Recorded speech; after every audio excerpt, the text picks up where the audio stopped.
হযরত আদম আলাইহিসসালাম ছিলেন পৃথিবীর প্রথম মানুষ এবং প্রথম নবী। তাকে নিয়ে কিছু সংক্ষিপ্ত কাহিনী নিচে দিলাম। ১. আদম আলাইহিসসালাম এর সৃষ্টি।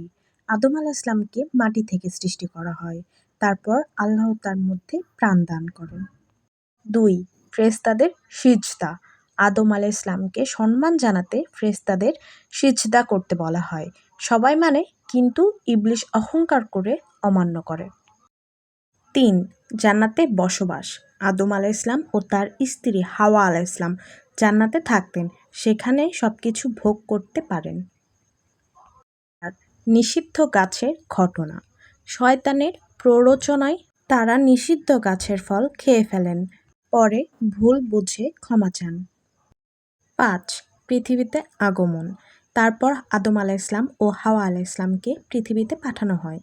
এখান থেকেই মানবজাতি শুরু। ৬. শিক্ষা।